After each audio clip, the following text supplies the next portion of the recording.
brought to you by Silver Pumps. Top quality और consistent performance के लिए सिर्फ सिल्वर पंप नाम याद रखना। अच्छा, बीजेपी के प्रदेश अध्यक्ष बड़ौली साहब पर आरोप लगे हैं रेप के। उनके सरकार के मंत्री अनिल विज साहब लगातार उनका इस्तीफा मांग रहे हैं। बड़ौली साहब के खिलाफ लगातार प्रदर्शन हो रहे हैं। मामला हिमाचल का है जहां कांग्रेस की सरकार है, तो फिर इस मामले की जांच में इतनी ढिलाई या देरी क्यों हो गई है? ये सारे दुष्कर्मी आज बीजेपी में बने हुए हैं। अब जब औरों से इस्तीफा नहीं लिया तो इनसे क्यों इस्तीफा लिया? मोहनलाल बड़ौली महिला सशक्तिकरण पर भाषण दे रहे हैं और महिला छुट्टी फिर रही है इनसे। पंजाब और हरियाणा के चुनाव के बाद अब सबकी नज़रें दिल्ली के चुनाव पर हैं और हमारे साथ बातचीत करने के लिए दिल्ली के साथ साथ हरियाणा के मुद्दों पर बातचीत करने के लिए मौजूद हैं कांग्रेस के हरियाणा प्रदेश के अध्यक्ष चौधरी उदयभान जी। अध्यक्ष जी, दिल्ली में क्या हालात देखते हैं कांग्रेस के लिहाज से?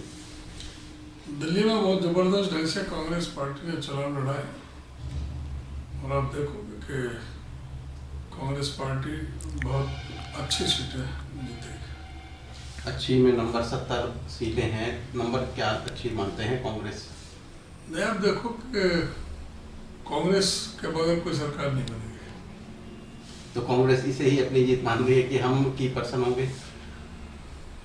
कांग्रेस को जो आप सारा जो मीडिया कह रहा था कि कांग्रेस जीरो से और जब मीडिया जीरो बता रहा है, 4% बता रहा है और मैं कह रहा हूँ कि कांग्रेस के बिना सरकार कोई ना बनेगी, तो फिर उपलब्धि नहीं है। अच्छा, जो बीजेपी का कहना है कि दिल्ली की चमचमाती सड़कों के लिए बीजेपी को वोट करें, हरियाणा का क्या हाल है सड़कों का? हरियाणा का हाल तो खुद उनके मंत्री ने बता दिया, अनिल विज ने, कि यहाँ पर सरकार नाम की कोई चीज़ नहीं है। प्रशासन में कोई मंत्रियों की नहीं सुन रहा, विधायकों की नहीं सुन रहा। सारे प्रशासनिक काम ठप है, डेवलपमेंट के काम ठप है, सवाल झूठ और फरेब के, और कोई राजनीति का कोई रहा नहीं। 100 दिन की इनकी उपलब्धि यह है कि उन्होंने कहा था कि महिलाओं को हम 2100 रुपये महीने देंगे। अभी तक किसी को कोई फूटी कौड़ी भी मिला हो तो आप पत्रकार आप पता करें। इन्होंने कहा था कि 500 रुपये का गैस का सिलेंडर देंगे। किसी को 500 रुपये में गैस का सिलेंडर मिल रहा हो तो भी बता दें। प्रचार तो है, लेकिन अगर किसी को कोई प्रैक्टिकली कोई 500 रुपये में सिलेंडर मिल रहा है तो पता करें, बता दें कि हाँ 500 रुपये में हाँ किस जगह सिलेंडर दिया जा रहा है। लॉ एंड ऑर्डर पूरी तरह से फेल है। डेली 4 से 5 हत्याएं, 4 से 5 बलात्कार की घटनाएं हो रही हैं। अभी पिछले हफ्ते ही बहुजन समाज पार्टी से जो नारायणगढ़, जो खुद मुख्यमंत्री का अपना विधानसभा क्षेत्र है, जो परमानेंट जहाँ के वो रहने वाले हैं, इस बार तो उन्होंने लाडवा से चुनाव लड़ा, लेकिन पहले यहाँ से विधायक रहे, ये हल्का बढ़ता होगा। वहाँ से जो विधानसभा का चुनाव लड़े थे हरविलास बहुजन समाज पार्टी से,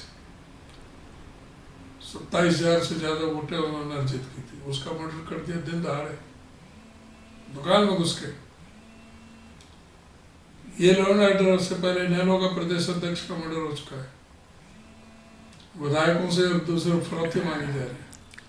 आज ऐसा हरियाणा में कोई शहर नहीं बचा जहाँ पर व्यापारियों से फरोख्तियां ना मांगी जा रही हो।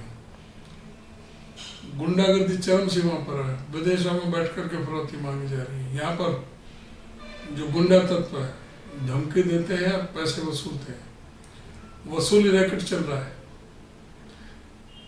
ये इनकी उपलब्धि है। तो सरकार पूरी तरह से विफल साबित हुई है। डेवलपमेंट के काम तो पूरी तरह से ठप है। सड़क की क्या है, कोई भी चीज लेना, कहीं कोई काम नहीं है। इतने सारे आरोप लगा रहे हैं, ये सरकार कैपेबल नहीं है या सरकार करना नहीं चाह रही इन चीज़ों को कंट्रोल? कैपेबल ही नहीं है, इनमें काबिलियत ही नहीं है। कोई प्रशासन पर कोई पकड़ नहीं है। सब झूठ और फरेब और जुमलेबाजी, नफरत की राजनीति, हिंदू मुसलमान के नाम से, जात बरादरी के नाम से लोगों में नफरत पैदा करने का काम करने के सिवाय वोट के राजनीति के वोट के इनका और कोई नहीं। महिलाओं के साथ में किस तरह से हुआ, बेटी बचाओ बेटी पढ़ाओ वाले में इसमें प्रदेश में, ये किसी से छुपा नहीं है। आज भी किसान जो है बॉर्डर पे बैठा है, डल्लेवाल आमरण अनशन पे कितने दिन से बैठे हैं। इन्होंने हरियाणा की सीमा में घुसने नहीं दिया किसानों को, कि जैसे कि कोई विदेश के हो। उनको जिस तरह से कील कांटे बिछा दिए, जिस तरह से पक्की दीवारें खड़ी कर दी गई, जिस तरह से उनको लाठी चार्ज किए गए, अश्रु गैस की गोली, रबड़ बुलेट के फायर किए गए। तो ये सरकार का ये काम है। जो दो साल पहले किसानों को आश्वासन दिया गया था प्रधानमंत्री द्वारा एमएसपी पर, लेकिन इस बार भी बजट में कोई प्रावधान नहीं हुआ। कोई बजट में बात कर रहा हूँ कि सिवाय इनका शगुफा के और कोई इनका कोई काम नहीं है। जमीन पर धरातल पर कोई काम नहीं है, किसानों के लिए कोई नहीं है। दलित जो SC ST के लिए कोई इनकी कोई योजना नहीं है। उनके जो पहले जो बजट थे उन सभी में कटौती की गई है। अनएम्प्लॉयमेंट, बेरोजगारी इतनी चरम सीमा पर हो गई है, जो कभी इतनी बेरोजगारी नहीं थी। जो पब्लिक सेक्टर के थे, जो गवर्नमेंट के थे, गवर्नमेंट की जो नौकरियां थी, उनको इसलिए नहीं लिया जा रहा कि इसमें SC ST BC OBC भी लिए जाएंगे, इसलिए उनकी भर्ती नहीं की जा रही। जो पब्लिक सेक्टर थे वो एक एक करके प्राइवेट सेक्टर में बेचे जा रहे हैं। वहाँ कोई रिजर्वेशन है नहीं, लेटरल एंट्री हो रही है, अधिकारी लिए जा रहे हैं, चाहे वो वाइस चांसलर है वो बैकडोर से लिए जा रहे हैं। नाकाबिल लोगों को, शिक्षा तंत्र को बिल्कुल तबाह करके रख दिया है इस सरकार ने। अच्छा, बीजेपी के प्रदेश अध्यक्ष बड़ौली साहब पर आरोप लगे हैं रेप के।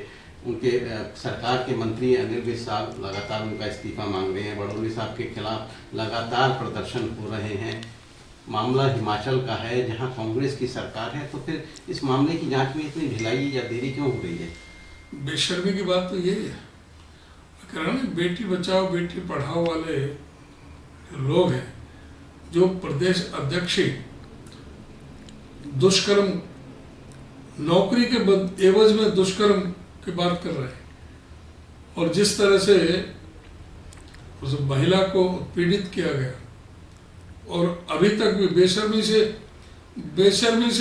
बैठे तो हैं, सत्ता में पद पर बैठे हुए, जो उसी समय जो ये चाल और चरित्र और चेहरा, यही तो चाल चरित्र और चेहरा है।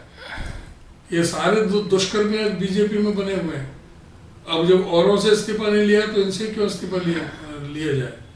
तो जो इस तरह से हो रहा है कि उनको तो खुद इस्तीफा दे देना चाहिए था कि भाई जब तक मैं पाक साफ नहीं हूँ। पर बेशर्मी की बात यह है कि महिला सशक्तिकरण को भाषण दे रहे हैं। बड़ौली, मोहनलाल बड़ौली महिला सशक्तिकरण पर भाषण दे रहे हैं और महिला छुट्टी फिर रही है इनसे कि अपने आप को बचाने के लिए। अच्छा, लेकिन मामला हिमाचल का है जहां कांग्रेस की सरकार है, मामले की जांच में इतनी देरी क्यों हो रही है?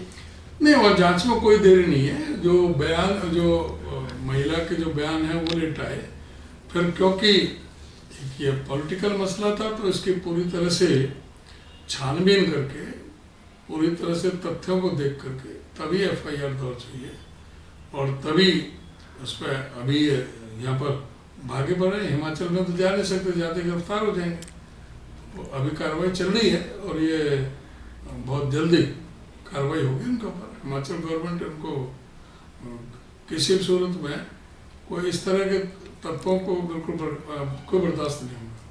अच्छा, आयुष्मान योजना बड़े जोर शोर से लागू हुई और आज का हालात ये है कि जो डॉक्टर्स हैं उन्होंने हाथ खड़े कर दिए कि भाई जब तक हमारा बकाया नहीं होगा हम आगे इलाज नहीं करेंगे।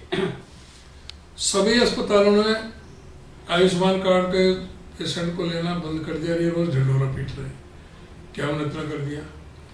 आयुष्मान कार्ड को सिफारिश भी करते हैं, उसको भी नहीं ले रहे। कोई पहले कोई रूलिंग पार्टी का कोई जो थे नेता वेता वो कहने से कर देते थे। 400 करोड़ से ज्यादा बकाया बच रहा है उनका प्राइवेट हॉस्पिटल्स का।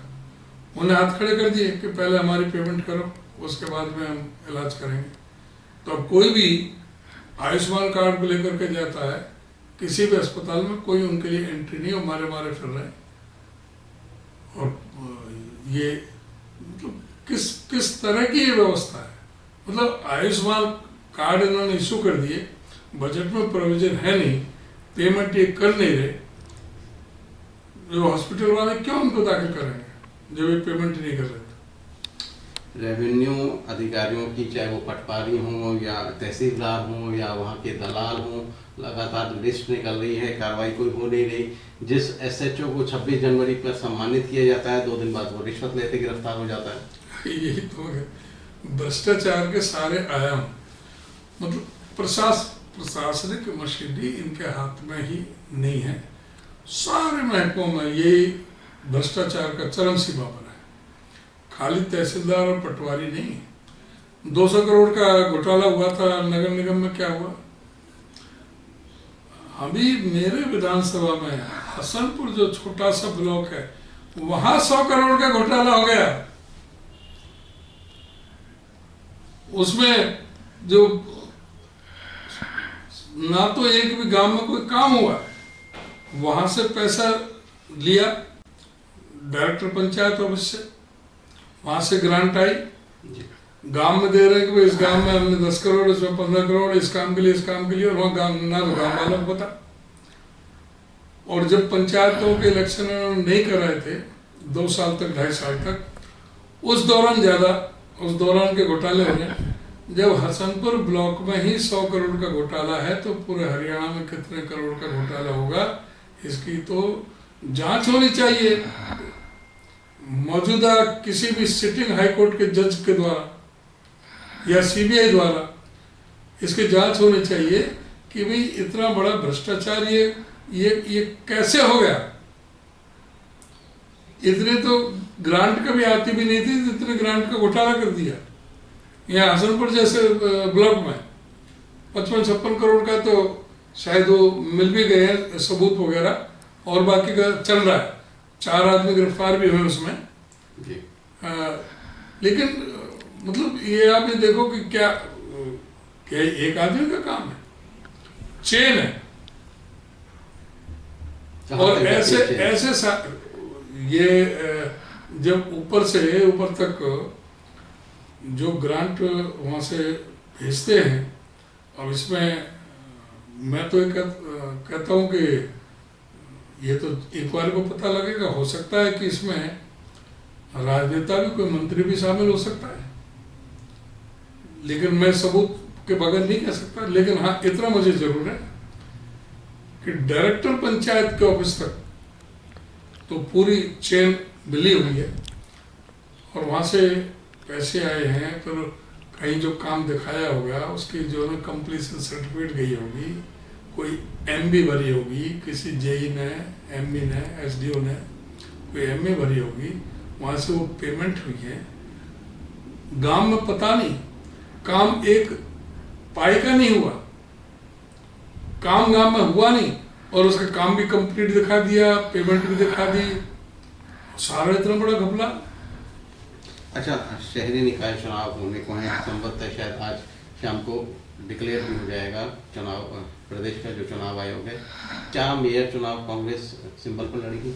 हाँ बिल्कुल, मेयर भी और नगर निगम के पार्षदों का भी चुनाव कांग्रेस पार्टी सिंबल पर लड़ेगी, और हमारी पूरी तरह से तैयार। तो ये पहली बार होगा? अब पहली बार। कांग्रेस अभी तक एमसी इलेक्शन सिंबल पर नहीं लड़ती थी। अभी नगर निगम का तो फैसला है, और नगर परिषद और नगर पालिकाओं के बारे में अभी कोई फैसला हुआ नहीं, वो कोई होगा आगे तो बताएंगे आपको। 4 नगर परिषद के चुनाव होने, 8 नगर निगम के, तो नगर निगम के चुनाव तो उनसे मत पकड़ाएंगे, और बाकी के बारे में अभी फैसला लेंगे। अच्छा, प्रदेश में भी बजट सेशन शुरू होने वाला है, तो क्या इस बार का बजट सेशन बिना सीएलपी लीडर के होगा? देखिए, सीएलपी लीडर का हमारा कांग्रेस नेतृत्व को तय करना है, और उनको एक लाइन का प्रस्ताव दे रखा है सभी ने आम सहमति से, और मैं समझता हूँ बहुत जल्दी बजट से सेशन स्टार्ट होने से पहले मैं मुझे उम्मीद है कि इसका फैसला हो जाएगा, और कांग्रेस नेतृत्व इसके बारे में फैसला ले लेगा। ऐसा हमें पूरी उम्मीद है। अच्छा, भूपेश बघेल जी की नेतृत्व में एक कमेटी बनी थी जिसकी रिपोर्ट आई, उसमें संगठन की कमजोरी और जो गलत नेता चुने गए, जिनको टिकट दी गई, वो माना गया हार का कारण। अब भूपेश बघेल जी ने आपको कोई रिपोर्ट भेजी हो तो पता नहीं, मेरे संज्ञान में दिए भूपेश बघेल जी ने जो रिपोर्ट दी है वो कांग्रेस प्रेसिडेंट को सबमिट किया है। वो क्या रिपोर्ट में है, क्या संज्ञान लेंगे, वो सामने आ जाएगा, अभी हमारे नॉलेज में नहीं है। मैं अखबारी बात पे तो अगर अखबार में किसी ने बयान दिया है, भूपेश बघेल ने अगर ये बयान दिया है तो आप चर्चा करें। अगर भूपेश बघेल को ये कॉन्फिडेंशियल रिपोर्ट है, क्या रिपोर्ट दी क्या नहीं दी, इसके बारे में चर्चा करने का कोई औचित्य नहीं बनता। ठीक है, धन्यवाद। तो ये थे हमारे साथ कांग्रेस के प्रदेश अध्यक्ष चौधरी उदय भान, जो बता रहे थे कि दिल्ली की सरकार वो कांग्रेस की मदद के बिना नहीं बनेगी। उनका दावा है कि इस बार कांग्रेस मजबूत स्थिति में होगी दिल्ली में, चूँकि पिछली 2 बार से नहीं थी। इसके अलावा उन्होंने तमाम बातों पर बीजेपी को घेरा, चाहे वो मोहनलाल बड़ौली के रेप का मामला हो, आयुष्मान कार्ड का मामला हो, या बाकी जो भ्रष्टाचार के प्रदेश भर में मामले हों। हरियाणा तक के लिए होडल से सचिन गौड़।